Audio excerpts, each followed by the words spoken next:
tardes, bienvenidos a una nueva edición de Charlando en el Forestal. En esta oportunidad estamos con Emiliano Valenzuela, autor de este libro, La generación fusilada, editado recientemente por Universitaria.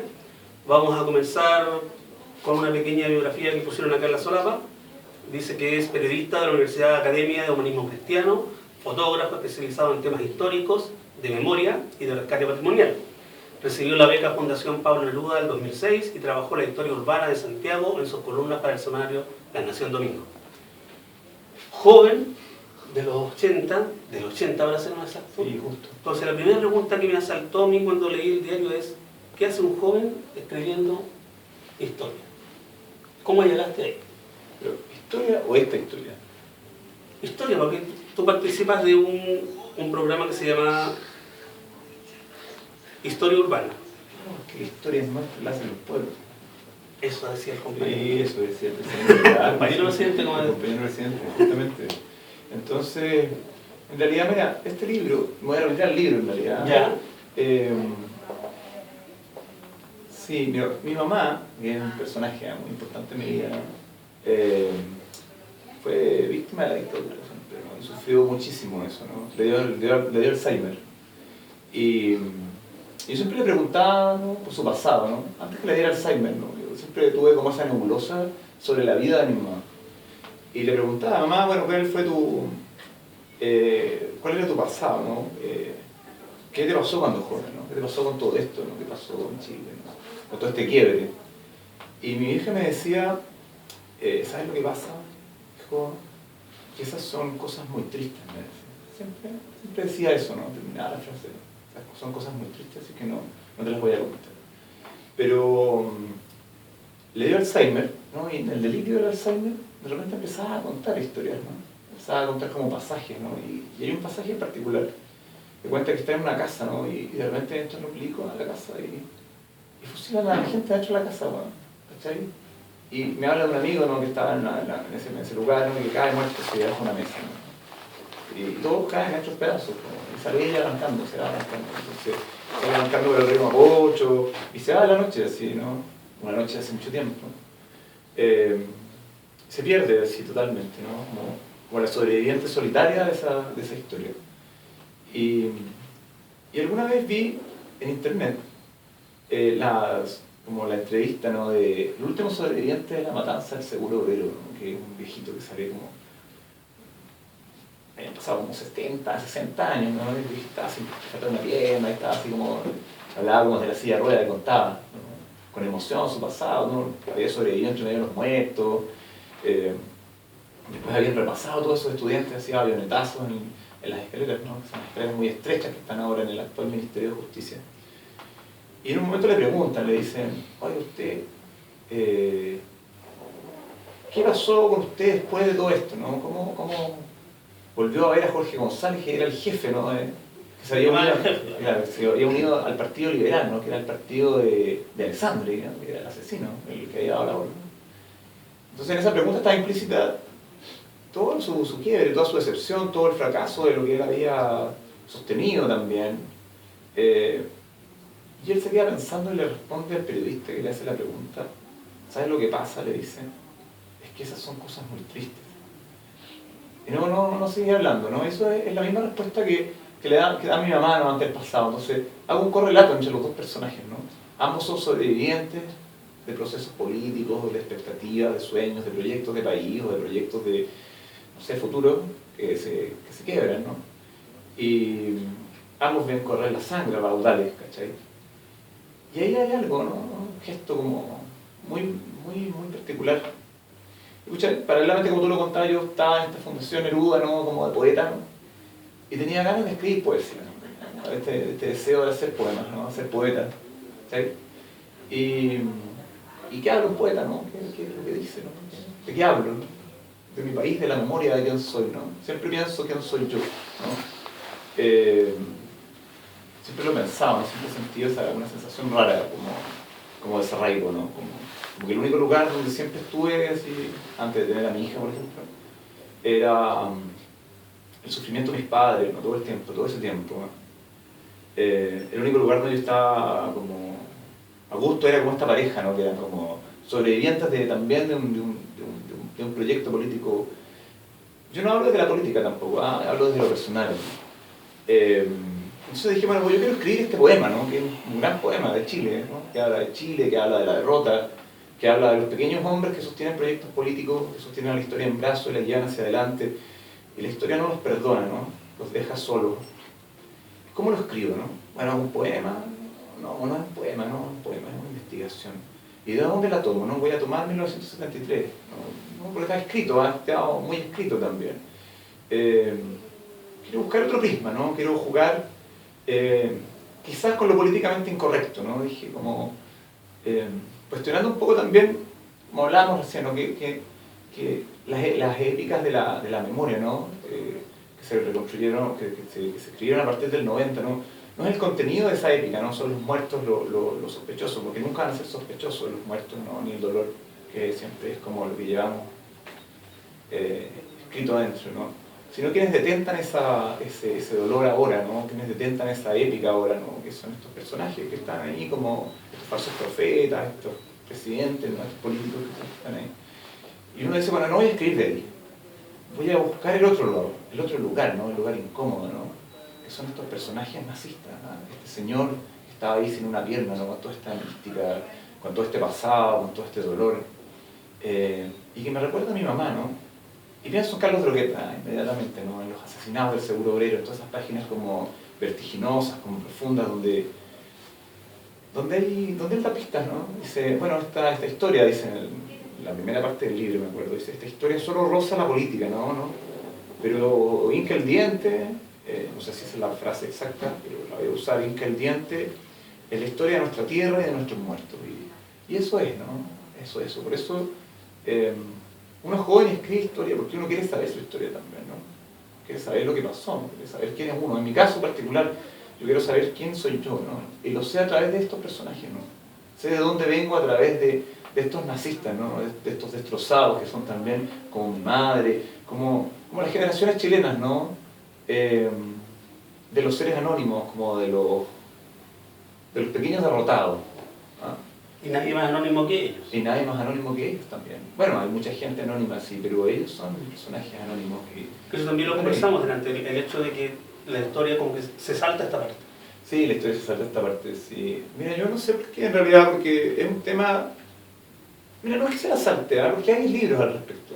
Pero hay libros que se centran solamente en la matanza del seguro obrero. Este libro de alguna manera también se centra en la matanza del seguro obrero, pero es la historia del movimiento.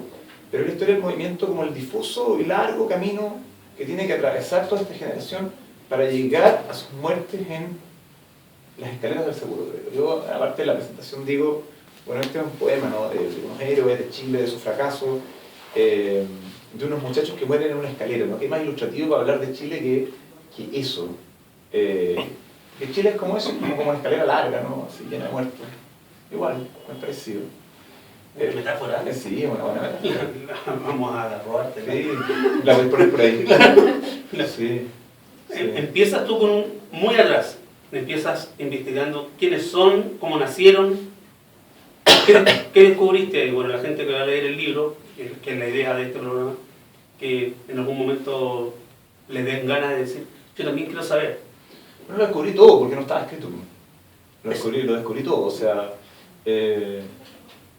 descubrí cartas, documentos alucinantes, o sea, fotografías. Hay muchas cosas inéditas. Muchas cosas inéditas. De hecho, es como todo inédito. O sea, yo me dediqué a visitar a cada viejo, lo iba a ver, no sé, a la casa, tomábamos té, conversábamos. Y de repente ellos abrían el corazón, ¿no? Empezaban a contar, bueno. ¿Es difícil eso? Claro. Mira, a veces era difícil, me acuerdo, había un viejo que vivía, por ejemplo, acá y no estaba Avenida La Paz, ¿no? En la parte del frente del manicomio, así, ¿no? Unas casas, así como una vía social. Cerca del cementerio. Cerca del cementerio, claro. Y yo llegué un día de invierno, así, ¿no? Lluvia torrencial, sin luz. Y el tipo me abre la puerta, ¿no? Se emerge como desde la oscuridad, ¿no? Y empieza a narrar su historia, ¿no? O personas que habían estado en cuanto movimiento nacionalista anticomunista había existido, ¿cachai? Y tenía al final, había terminado naufragando, así, en Pinochet, en el Diego Portales, como una especie de estafeta, así como oscuro. Y tenía esa obsesión, ese recuerdo constante, ¿no? Yo participé, yo busqué, yo tuve esta pertenencia, yo existí aquí, me dieron una autoridad y me reconocieron. Y siempre hablaba de eso, ¿no? Entonces a mí como que me deprimía un poco escuchar esa...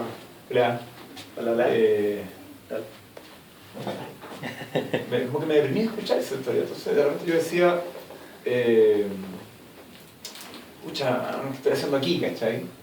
Pero de repente empezaba a entender. Yo de repente el tipo me mostraba como sus álbumes, ¿no? Era como que tenía la ambición de ser político, ¿cachai? Entonces eran como una secuencia fotográfica donde el tipo se tiraba como regidor por Santiago, ¿no? Por unos partidos políticos nazis de los años 60, ¿cachai?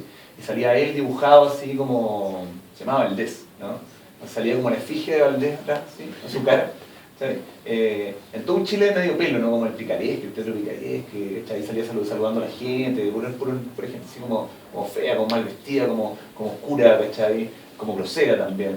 Y como que el tipo miraba, y como que miraba con cara de optimismo, y siempre mostraban todas estas campañas políticas, ¿no? En la secuencia mostraban las campañas de principio a fin, y al final siempre terminaban igual, ¿no? El tipo sentado como en el living de la casa, así mirando la cámara, y todos como mirándose entre ellos, porque había perdido, ¿no? Él tenía, claro, como todo este resentimiento, todo este rencor. Y había sido muy difícil, ¿eh?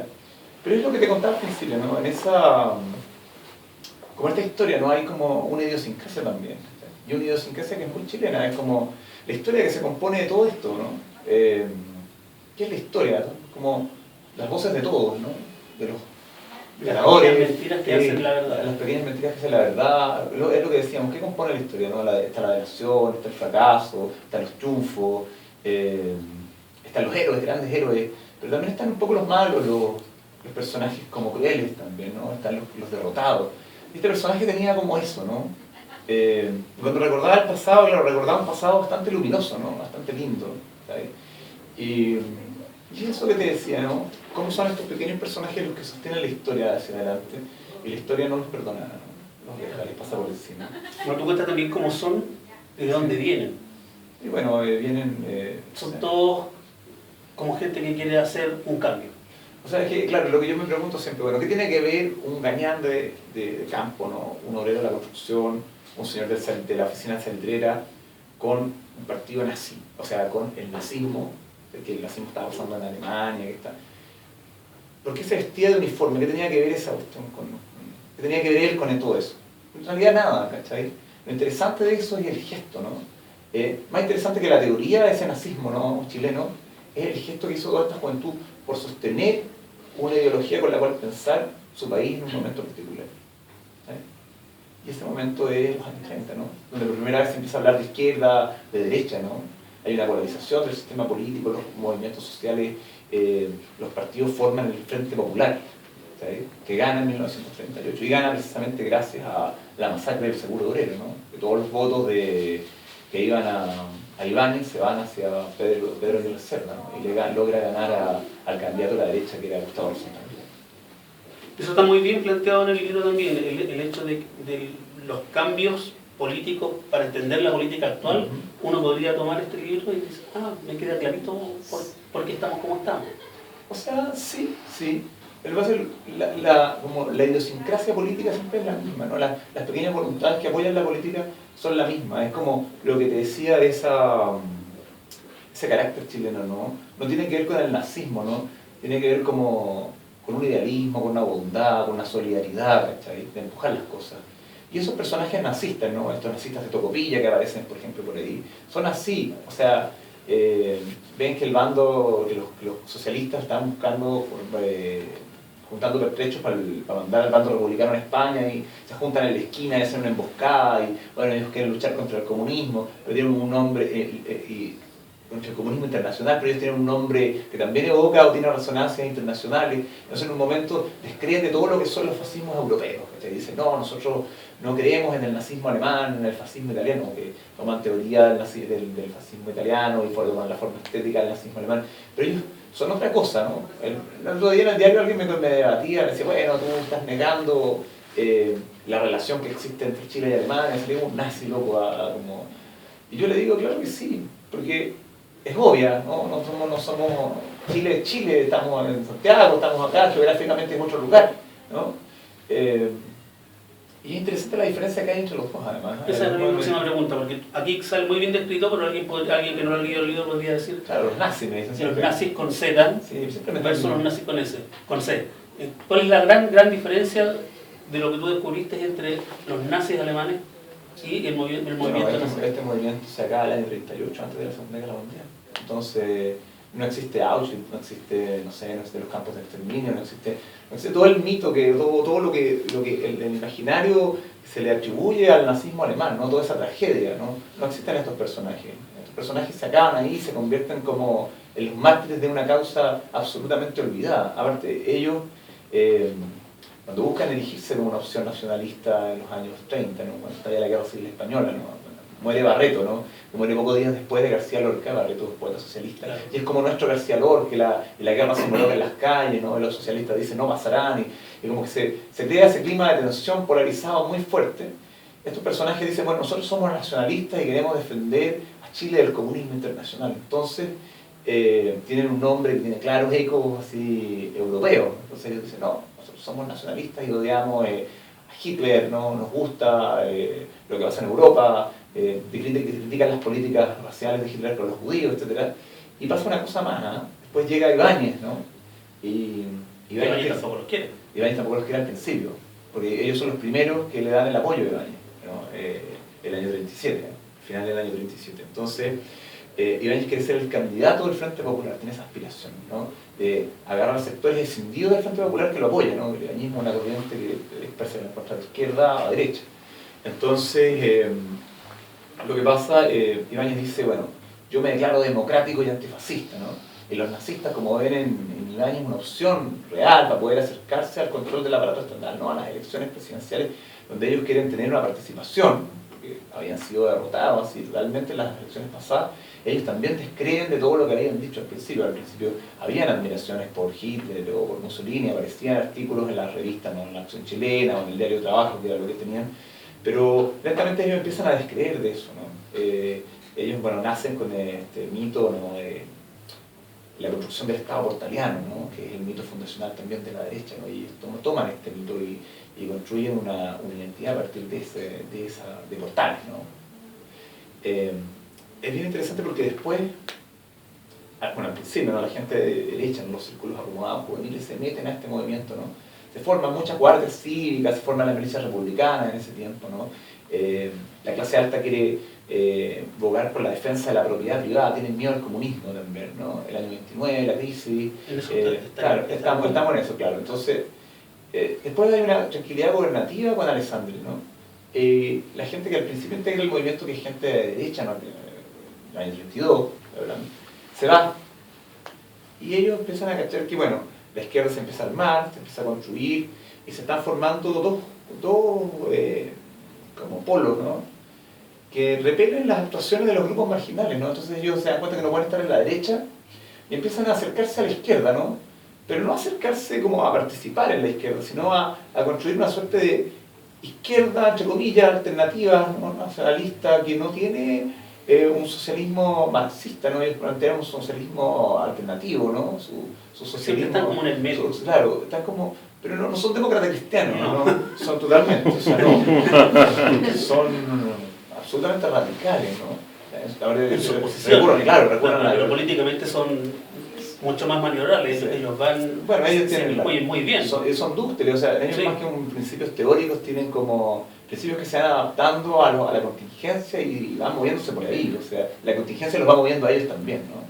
Y bueno, encuentran esta contingencia final que es Ibáñez, ¿no? Que reniega del fascismo italiano, que reniega que es profrentista, prodemocrático, y ellos también se quieren unir a eso.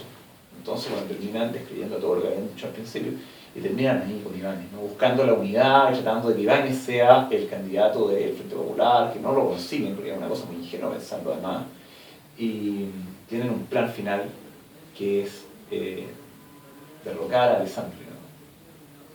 Bueno, hay un momento que salen diputados, ¿no? Hay un momento que es la elección parlamentaria, sí, ahí tienen 58 candidaturas y salen 3 diputados. Siempre tenían, como Jorge González tenía esta idea de como estas expectativas que nunca se condecían con la realidad, ¿no? Terminaban siempre chocando contra la muralla de lo verdadero, ¿no? Y lo verdadero era la precariedad, ¿no?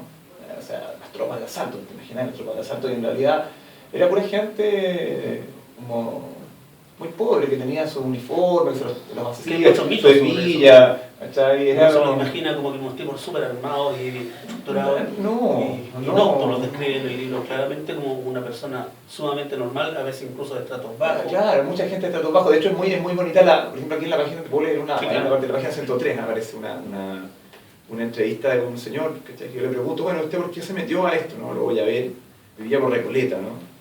Eran los racistas del cuartel norte, ¿no? Y me da una respuesta muy especial. Me dice, bueno, en primer lugar me motivó a ingresar el sentimiento nacionalista. En esa época había mucha hambruna en Chile, mi papá no tenía trabajo. Un día mi abuelo me dijo, oiga mijito, acompáñeme que voy a ir a despedir a un amigo a la estación Mapocho. Eso fue en el año 33 o 34.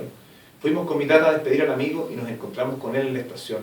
Estaba todo listo, las maletas y los bolsos y un vagón especial que estaba puesto casi a la orilla del río Mapocho. Todos los hombres se despedían de sus esposas y sus hijos. Todos iban a trabajar a las salitreras en el norte. Esas imágenes de pobreza me preocuparon. Tal vez instintivamente me hice como un autoexamen y me dije, ¿yo qué hago? No puedo ser como los pajaritos que les tiran trigo.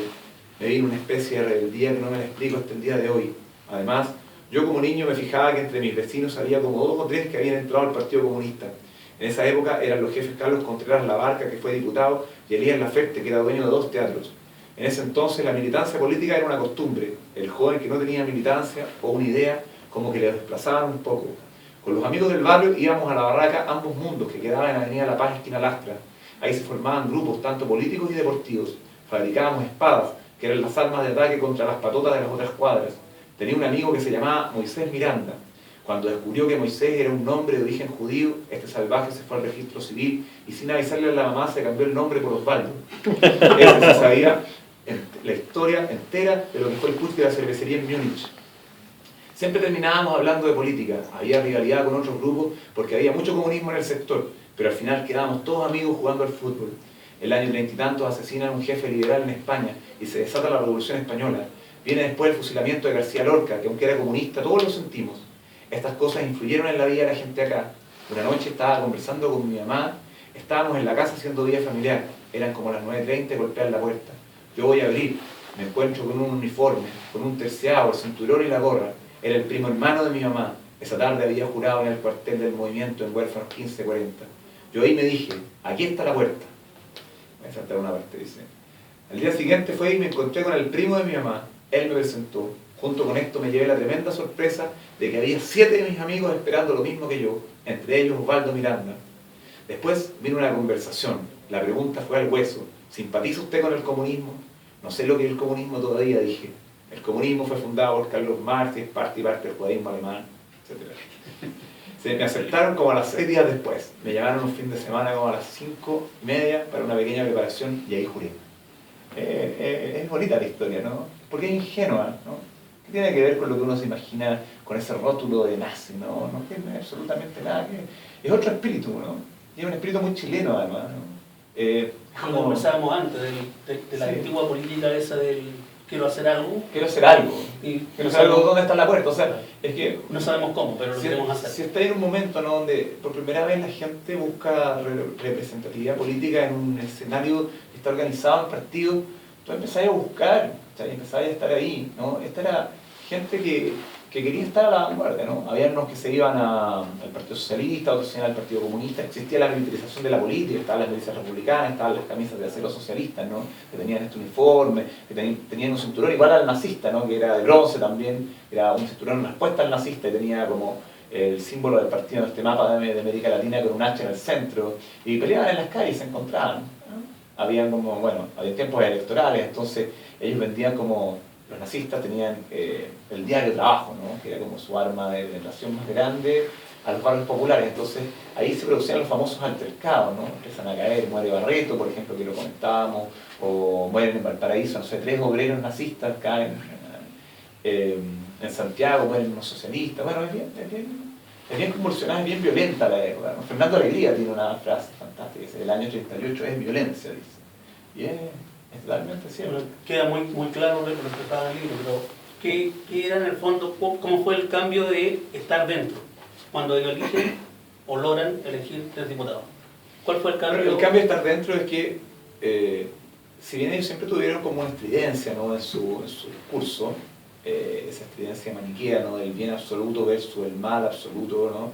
Y el bien absoluto eran ellos y el mal absoluto eran todos los demás, y decían polémicas y todo, estas nunca eran tan influyentes en el sistema político, pero cuando ellos logran tener estos 3 diputados, sí, ellos cagan a todo el mundo, o sea, ellos emprenden como una cruzada de fiscalización al gobierno, o sea, enfrentan al presidente de la República directamente, ¿no? Y denuncian la corrupción completa, de investigaciones, de carabineros, empiezan a denunciar a funcionarios corruptos, ¿no? Compra de automóviles o de casas con caudales del Estado. Es muy curioso, ¿eh? Porque, como yo te digo, este libro es como relata el largo camino hacia esa muerte terrible, ¿no? En el seguro obrero. Y en ese camino aparecen estos 3 diputados que denuncian a todos los personajes que después tienen que ver con la masacre del seguro obrero, ¿no? Y todos tienen una denuncia anterior, ¿no? El general Pessoa, el general Arreglada, Waldo Palma, ¿no? Todos están metidos al final en la impunidad, ¿no? Que se trata de cubrir, con que se trata de cubrir esta masacre. O sea, todos mienten, ¿no? Todos son asesinos también, ¿no? Al final. O sea, al final, en ese sentido, este movimiento tenía como razón, ¿no? Tenía como la razón de denunciar a todos estos gallos. Finalmente se demuestra, son asesinos, se los tomaron en serio. Y bueno, el resultado es ese, ¿no? Los 60 muertos en la escalera. ¿Te pareció que era una buena forma de entrar en lo que está como ahora, como decíamos antes, que sonaba feo, la moda de leer, releer o leer historia de Chile?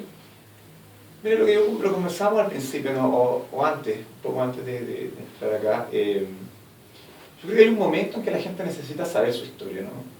Está todo este descrédito del sistema político, ¿no? Lo que yo más o menos te conversaba. Sí. La gente deja de creer en lo que creyó del 90 para adelante, o lo que se sostuvo el 90, ¿no?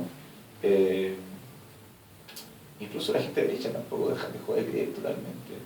Entonces, se dio un momento en que la gente empezó a buscar, ¿no? Y aparecieron estos escritores, ¿no? María Paradis, Carlos Tromen, Francisco Ortega, etcétera, que empezaron a escribir historias. Yo creo que ellos no generaron nada, yo creo que es la gente la que estaba buscando esto y ellos justo coincidieron, ¿no? Y ocuparon ese espacio. Y a mí me parece fantástico que eso exista. O sea, fantástico que la gente quiera escribir o quiera hacer historia, ¿no? Quiera vivir la historia, ¿no? La historia es nuestra, ¿no? La hacen los pueblos. Me parece que, por ejemplo, el veterano de las 3 guerras es fabuloso, ¿no? Hay gente que dice, bueno, es mentira el veterano de las 3 guerras, mira, pero yo me he dedicado a leer harto, ¿ah? Y me he dado cuenta, claro, es sospechoso que el personaje se encuentre siempre con el referente histórico de... se encuentra, por ejemplo, va a la batalla de Placilla, ¿no? Y se encuentra con Arellano, que es como el único que escribe el libro, y como que tú decís, bueno, tendría a dudar un poco, porque justo se encuentra como Forrest Gump, justo se encuentra con... Pero los valores que trascienden ahí, ¿no? La gente los necesita, por eso los abraza, los necesita hace mucho tiempo, ¿no? Necesita una historia más amigable. Sí, pero no escrita desde allá arriba. Sí, también. Pero las cosas que están detrás de esa historia la gente las necesita. La gente necesita pertenecer a Chile, ¿no? La gente necesita habitar territorios de la conciencia, porque la guerra, ¿no? El combate que uno puede tener, ¿no? La lucha que uno hace, la hace en la conciencia, ¿no? La conciencia de las personas. Por eso lo que conversábamos, si la gente está tan cagada con la weá de la teleserie, ¿no? Con el LUN, ¿cachai? Con toda esa tontería, porque finalmente se les atrofia la conciencia, ¿no? Y ahí es donde se da la pelea, ¿no? Ahí es donde está el sistema machacándote, ¿no? Ahí es donde está, ves la dictadura machacándote, ¿no? Ahí es donde está siempre Pinochet machacándote, ¿no? Como lo que decíamos arriba, ¿no? Que siempre estamos hablando en voz baja, siempre estamos con miedo, siempre estamos así viviendo el presente. Los millennials, ¿cómo se llaman? Los que quieren todo rápido, el tiro. Bueno, esa dictadura también, ¿cachai? Eso es así, es terrible. Pero existe esta construcción, ¿no? Existe el habitar la conciencia. Y a mí me parece que la historia de este momento es fabuloso. Independientemente, hay cosas que tú podés dudar y decir, bueno, yo en realidad no creo que, no sé, la Gabriela Mistral o todas estas cosas que se han dicho, ¿no? Pero yo creo que son importantes, ¿no? Que existan los mitos es importante. Hay una escena fantástica, ¿no? De Kazantzakis, ¿no? De la última tentación de Cristo, ¿no? La leíste, claro. Hay donde va Cristo con sus hijos, ¿no? Y se encuentra con el profeta que está predicando a Cristo, ¿no? Y Cristo murió al tercer día. Cristo lo que mirando y dice, no, yo no morí al tercer día, compadre. Yo estoy aquí vivo. Y el profeta le dice, bueno, pero no eres tú el Cristo que necesita a los pobres, ni los que sufren, ni los humildes, ni los desesperados, ¿no? Yo creo que la gente necesita la historia, ¿no? Independientemente hay muchos mitos, ¿no? La gente necesita habitar territorios del mito también, ¿no? forma como país, nos ayuda, nos da héroes, nos da esperanza. Y además que los valores que transmiten Sí. estos muchachos Sí. vamos a llamar, eran bastante... Son los valores del mejor Chile. Exacto, es muy raro porque uno asocia, le dicen, oye, el movimiento nazista, eso huevones O se sea, están matando, te han creado todo un mito contrario. Sí, o sea, cuando tú escuchas la canción, ¿no? Cuando el alma está bien sana y el cuerpo lo está tan bien, dice, ha de reinar la alegría de ver una mujer, ¿no? Canciones de amistad de la mujer amada, ¿no? Eso es muy hermoso. Eso da esperanza, ¿no? Yo creo que sí. ¿Es un libro esperanzador? Sí, yo creo que sí, totalmente. También es un libro muy triste, habla de lo que es Chile, ¿no? Lo que para mí ha sido Chile en todos estos años, ¿no? Bueno, somos hijos de la derrota, ¿no? Me siento así. Pero es un libro noble, yo creo que es un libro valiente también. Es difícil de escribir un tema así. O sea, hay gente que, no sé, salió un loco así con una carta en el diario el otro día que yo era como parte de las fuerzas ocultas de la desinformación y el complot mundial y los reptilianos, no tengo idea, pero creo que sí, que son reflexiones necesarias, ¿no? La historia la construimos todos además, ¿no? La voz de los buenos, la voz de los malos, la voz de los ambiguos, la voz de los olvidados, ¿no? La historia es nuestra. La historia nuestra. ¿Alguna pregunta, algún comentario? Yo tengo, perdón, súper breve. Yo tengo, claro, me hace la construcción y me hace mucho sentido como lo que es Chile en el resto del mundo, en el sentido de, hablas del nazismo chileno versus el nazismo distinto al que demostraba la Alemania nazi. Como propiamente tal, el Partido Comunista Chileno es muy distinto al comunismo de otros países. O como la democracia cristiana, aquí un partido de centro-izquierda, pero afuera un partido de derecha dura. Sí. Pero me hace mucho sentido también lo que Yo siempre estoy pensando en eso que tú decías, porque yo, por ejemplo, hay gente que como que justifica la muerte de estos muchachos porque eran nazis, dice, ¿no? Una muerte así como dice, no, pero si eran nazis, no merecen como... y claro, es como justificar la muerte, no sé, de la gente de izquierda porque es comunista, no sé, es como lo mismo también, es como una cosa, me parece una cosa inaceptable, ¿cachai? Porque no es lo mismo. No es lo mismo. O también por una cosa más bien simple, Chile, es como, el chileno se quiere distinguir de afuera. Y como claro, le cambias la Z por una C. Una cosa muy... No hay mucho más. Pero es que hay diferencias más profundas que un mero cambio de letra. Lo que pasa es que las cosas se desarrollan acá, yo creo, con un espíritu diferente. Porque no son... el comunismo chileno no es el comunismo soviético, ¿cachai? O sea, la Unidad Popular no fue Rusia. Chile y Jorge González no fueron Hitler ni Alemania. También por una cosa geográfica obvia, pero también por una cosa de espíritu. Las cosas son distintas, ¿no? Las cosas en Chile son particulares. Imagínate la Unidad Popular, por ejemplo, ¿no? La Unidad Popular fue algo único, rarísimo. ¿Eh? O sea, llegó a gobierno por un proceso democrático. Rarísimo. Sí, rarísimo. Bueno, primero te quería un poquito agradecer el hecho de haber escrito ese libro, personalmente. Te voy a explicar por qué.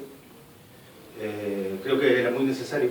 Yo creo que tarde o temprano en esta cosa se tendría que haber escrito, digamos, alguna especie de historiografía de la Nacional Social Chileno. Uno de mis tíos, Roberto Patricio Calvo Marfonjes, hijo, abuelo de mi abuelita, por parte madre, militó en el Partido Nacional Socialista Chileno por mucho tiempo. Todo eso, 3 generaciones prácticamente. Yo a través de mi abuelita aprendí algo de la historia, ¿no? de un poquito de esa historia, pero era una historia muy vedada, no, eran pequeños destellos de cierta... había una mezcla. Contaban que había estado cerca del Seguro Obrero también, me imagino. Claro, cerca del Seguro Obrero y... A ver, se había salvado también. Claro, había una relación también con el derechismo chileno tardío, ¿no? Estoy hablando de la época ya del primer gobierno de Allende, golpe militar del 73. ¿El Partido Nacional puede ser? Partido Nacional. Había algo que tenía que ver también con las famosas milicias de derecha, de Patria y Libertad y todo ese tipo de cosas, que se mezclaban un poquito, había una mezcla de información. A veces yo me he preguntado haciendo como una especie de ensayo hacia atrás. No he tenido la suerte de contar, ahora no, que mis abuelos están muertos, que los títulos no hay, digamos. ¿Te quedaste con fotos, no? No, fíjate que no tenía. Mi abuelo era comandante, capitán de fragata de la Armada, y él había conocido a mi abuelito, porque era su esposa, digamos. Sí. Pero nunca tenía él fotos. Me dijeron que tenía fotos con mi abuelo por parte de mi madre, nunca las encontramos. Y después ellos murieron y un tío se quedó con el patrimonio, digamos, familiar. Y después nunca más. ¿Pudiste comprar el libro? ¿Pudiste leerlo todavía? Todavía no. La verdad es que solamente estuve leyendo y algunas entrevistas que te hicieron a ti. Yo tengo una duda exactamente. Estoy totalmente de acuerdo con lo que tú dijiste. Con esa validación, esa cosa como de amor al terruño que tenían estos movimientos. Y también a mí me pregunto cuál fue la inspiración verdadera, digamos, de estos grupos para formarse, porque el portarianismo no es suficiente, digamos, ¿cierto? Que no es suficiente. No, fue una base teórica, no más que claro, fue una base teórica, una construcción así. En realidad las construcciones teóricas que ellos tenían tampoco tenían tanto valor, o sea, eran una maquina, o sea, una cosa que daba una cantidad de efectos. Pero yo creo que tiene que ver con una voluntad, ¿no? Y una voluntad juvenil, o sea, me refiero, ellos dicen a la acción, ¿no? Chilenos a la acción chilena tienen esa idea, ¿no? Como el dinamismo, ¿no? El movimiento, ¿no? Yo creo que fue un rasgo característico de esa generación, ¿no? Miguel Solano lo describe, porque tú, Carlos Bruguer lo describe, ¿no? Ellos hablan como de una voluntad de lucha, ¿no? Y yo creo que, bueno, todos los jóvenes tienen voluntad de lucha, no ser joven y no ser revolucionario, como decía alguien. Yo creo que tiene que ver con eso, ¿no? Es una voluntad, ¿no? Una voluntad muy especial, además. Que se dio en un momento particular donde estaban estas opciones a nivel internacional, ¿no? Y ellos querían pensar Chile a través del mundo, ¿no? Y tomaron esto. Estaba ahí, estaban alemanes, estaba existiendo, pero no conocían a Alemania estaba muy lejos, ¿no? Es como, no sé si habéis visto alguna vez este libro de La raza chilena del doctor Nicolás Palacio, ¿no? Sí, que la gente siempre hace como una interpretación literal de todas las teorías antropológicas del doctor Palacio y como que lo toman en serio, ¿no? Como que si él hablara en serio. Y en realidad no es en serio, ¿eh? No tiene un asidero, porque el tipo nunca salió de Chile. Él era un luchador social que quería reivindicar a la clase popular, ¿no? Y tomó lo que tenía en su biblioteca para poder armar una reflexión teórica que no estaba ni siquiera bien escrita ni bien redactada, pero sí tenía valor en la voluntad de lo que proponía. Y yo creo que aquí pasa algo muy similar. Sí, a mí me recuerda un poquitito, haciendo referencia a lo que tú contabas, por ejemplo, la Guardia Rumana, la Guardia de Hierro Rumana, de Cornelio Codreanu, ¿no? Sí, estos que tal vez no son exactamente idénticos, ¿no? Pero había una sensación de que había un valor que había que rescatar. Esto que se le llamaba en Europa la tercera fuerza, ¿no? Esto de retornar al nacionalsocialismo y a cierto valor europeo que reclama para sí mismo los valores y la virtud del pasado, desde un pasado heroico o épico. Aunque alguien pudiera pensar, porque hay muchos, que ese valor o épica está funado, por decirlo de una manera, porque hoy en día nadie adora el pasado de esa forma, ¿no? Lo que pasa es que nosotros lo vemos desde todo el agua que pasaba bajo el puente, ¿no? Desde todas nuestras derrotas, de toda nuestra decepción, de un montón de cosas. Pero piensa que estábamos en los años 30, ¿no? O sea, este libro pasa, esta historia pasa en los años 30, ¿no? Donde hay una especie de romanticismo, ¿no? Es un movimiento romántico también. Entonces, claro, tienen toda esta idea del pasado para pensar el presente, ¿no? Y también son la reoferta de un viejo discurso conservador, ¿no? Que se articuló en 1910 a pensar la crisis de la República Parlamentaria, ¿no? Y que lo toman los nacionalistas, no sé, creo Pinochet, de la Encina, Edwards, escriben hacen una reescritura de Portales, ¿no? En esa época. Y ellos retoman eso, ¿no? Pero no como son la élite, porque esta es la de 1910, una escuela de la élite, esta es una escuela marginal, la de los nazistas, ¿no? Que toma esto y de alguna manera piensa el país. Pero es la voluntad de pensar, es la acción, ¿no? Eso es lo que los impulsa, ¿no? La voluntad de acción de la juventud, ¿no? Y de oponerse a lo que ellos consideraban lo que era políticamente equivocado, que era la generación anterior, ¿no? Ellos peleaban, era una lucha generacional. Siempre los tíos plantean esta, mucho de lo... por ejemplo, hay una crónica de Teófilo Sida fantástica, donde el tipo dice, bueno, ¿por qué fracasó el surrealismo en Chile? Dice, ¿por qué fracasamos como surrealistas? Dice, porque la gente adhirió a nosotros, ¿no? no porque porque hubiéramos triunfado si la gente nos hubiera despreciado, si hubiéramos sido si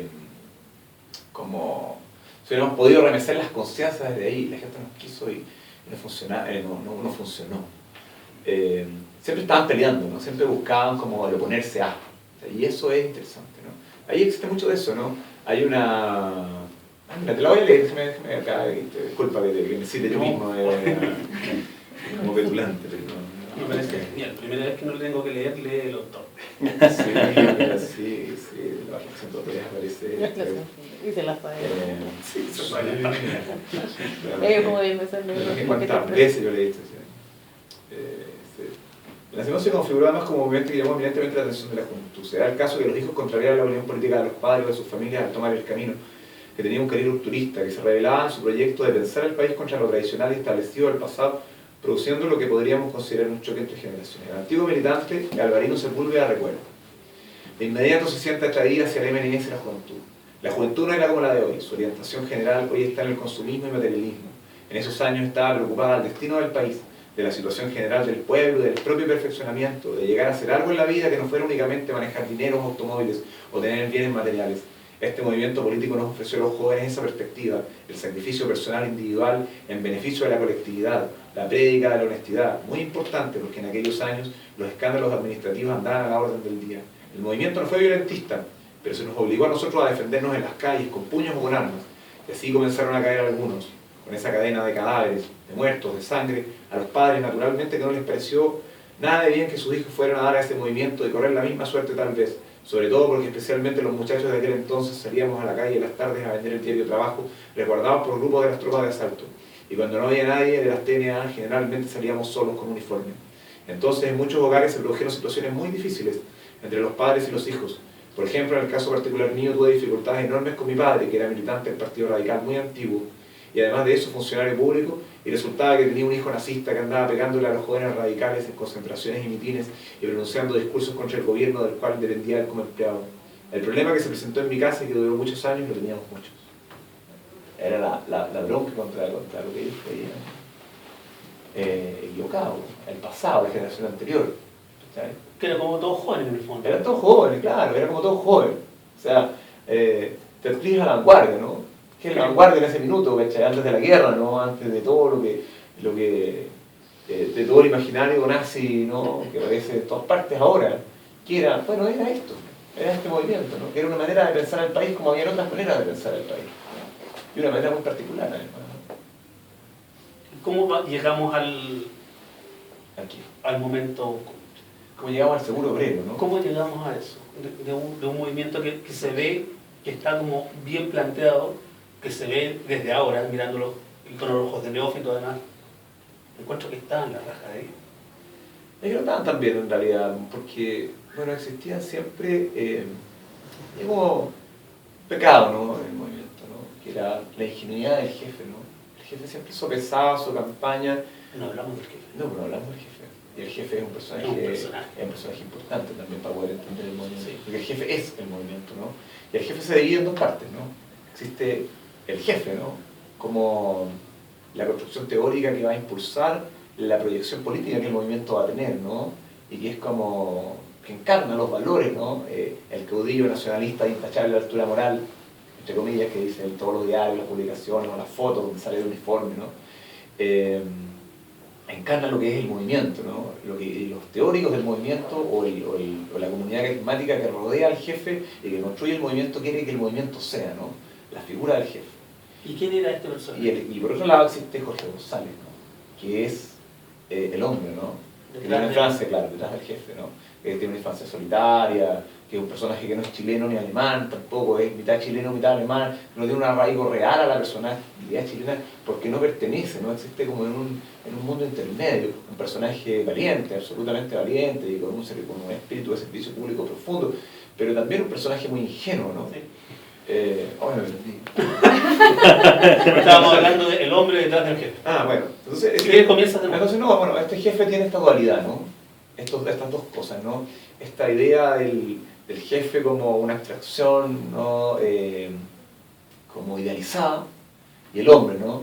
Que tenía una serie problemas, ¿no? Pero Dudas, sí, pero un hombre. Era un hombre Y de la época, y además. claro, de la época. Entonces, es muy interesante analizarlo porque realmente la conclusión que uno puede sacar del jefe sale del choque de estas dos aristas, ¿no? Del jefe idealizado, ¿no? Y del hombre, ¿no? Es muy interesante eso porque cuando fijáis que los nazistas, ¿no? Un poco empecé a buscar la historia posterior y las cosas que se escribieron, ¿no? La locura de Juan Bernales, ¿no? Que es un libro que se escribió después. El que falla, ¿no? Es el hombre, ¿no? El que traiciona es Jorge González, no es el jefe, ¿no? Los nazistas recuerdan al jefe con entrañable devoción hasta su final. Sigue siendo un mito. Sigue siendo el mito, ¿no? Sigue siendo la idea. Carlos Keller, que es el segundo a bordo, ¿no? El teórico, escribe La locura de Juan Bernales, que es una novela donde culpa el fracaso del movimiento a Jorge González, ¿no? Y su alter ego literario es Juan Bernales. Pero él habla de Juan Bernales, o sea, él habla de la locura de Jorge González, él habla del hombre, ¿no? Y no habla del jefe.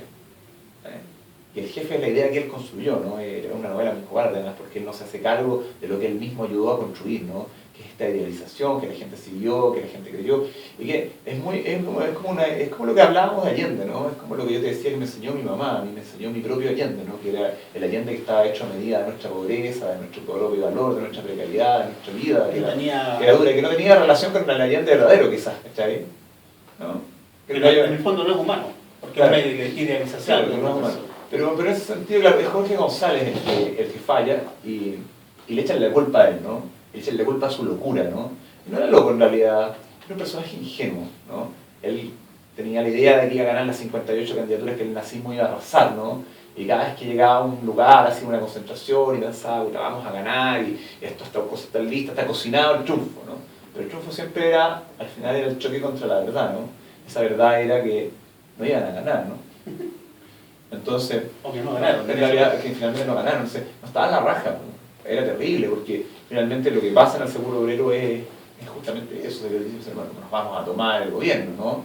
Vamos a ganar, pero no ganan. Vamos, bueno, Ibáñez nos va a apoyar, ¿no? No lo apoya, ¿no? Se desdice, los traiciona, se entrega por otro lado, y se quedan solos, ¿no?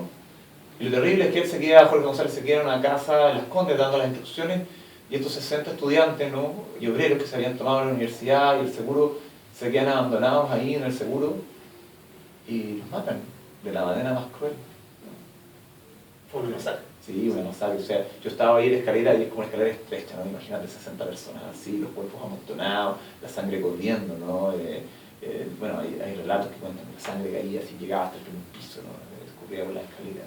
Y todavía tú vas por el seguro, por el edificio, y veis los hitos de las balas, y veis como huellas de eso, ¿no?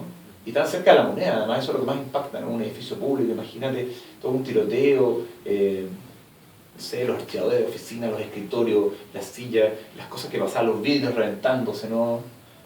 La gente cayendo. Hay un sobreviviente, un relato de un sobreviviente, tipo dice, bueno, yo sentí un solo guaracazo, ¿no? Y caímos todos al suelo, yo pensé que estaba herido, pero no estaba herido, y me empieza a caer la sangre de los que están encima mío, de los cadáveres, y no me los puedo sacar de encima, y me quedo ahí esperando inmóvil, que pase el tiempo y que me vengan a matar, y no vienen a matar, me dice, ¿no? Y en un momento escucho unas voces ahí en la escalera que preguntan, bueno, todos estos personajes que cayeron en el furor de la lucha, un diputado liberal, pensando que habían estado peleando, pero en realidad no se había dado cuenta que había sido una masacre, claro. No. Entonces dice, ojalá hubiera alguien vivo para poderlo salvar, dice.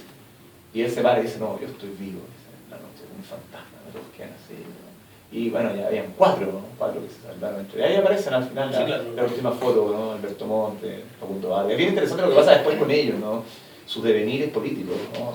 Por ejemplo, hay bueno, como te contaba, Facundo Vargas se va a trabajar al frigorífico de Valparaíso, se vuelve simpatizante de la Unidad Popular, lo toman preso en un barco y lo torturan, ¿no? Y al final termina su vida como un místico, ¿no? Va por los cerros de Valparaíso y le va a rezar a la gente, los ayuda a morir. Con una virgen en una maleta. Es una virgen en una maleta. Genial, es muy hermoso, y lo hace hasta el final de su vida, ¿no? Hay otro que le tocó trabajar en el edificio del Seguro Obrero también, en el servicio del Seguro Obrero, y tuvo que estar ahí trabajando hasta el final de su vida, ¿no? Hay otro que se volvió de estos movimientos neonazis de los años 60, ¿no? El Partido Nacional Socialista Obrero de Franz Pfeiffer, y se metió como en todo eso y siguió con unos ideales nazistas pero absolutamente radicalizados, rarísimos. Hay otro que se perdió, no sé, nunca supe qué pasó con él, no, David Hernández, nunca supe que fue de ese sobreviviente, ¿no? Logré arrastrar a los otros tres y nunca encontré al otro. Hay uno que fue ministro de Allende, ¿no? Inventó como la medida del medio litro de leche para los niños menores de 6 años. Después se fue al exilio. Hay mucha historia de estos personajes, su devenir, y ellos tuvieron después una especie de comité, ¿no? Como un comité del recuerdo, donde todos los que eran distintas tendencias políticas se juntaban el 5 de septiembre, ¿no? En torno al hito que había sido la muerte de sus compañeros. Y eso los mantenía limpios, ¿no? Los mantenía como habían sido, ¿no? En ese romanticismo, en esas campañas de juventud, en ese momento. Y se juntaban una vez al año. Hay una mamá de ellos, incluso la señora Tennant, ¿no? Que le matan a los hijos, ¿no? Y se queda sola. A sus 2 bonitos hijos, ella era viuda. Y ella siempre busca la reivindicación, ¿no? La justicia. Entonces va a todas partes, arma colectivos, junta plata, ayuda a los que son pobres, los que quedaron sin marido, los que quedaron sin padre, les consigue casa, ¿no? Después los nazistas logran llegar al gobierno con Ibáñez, entonces en el año 52, entonces el recuerdo de la masacre se convierte en un acto político, ¿no? Todos los años la gente llenaba el cementerio, se iban y hacían como romerías, y a la placa del seguro, se iban después al cementerio general, hacían una misa. Y bueno, después todo eso se perdió, el tiempo pasó, el año 2000 se terminó ese comité, ¿no? Que eran los últimos viejitos que estaban del nazismo, los veteranos del nazismo.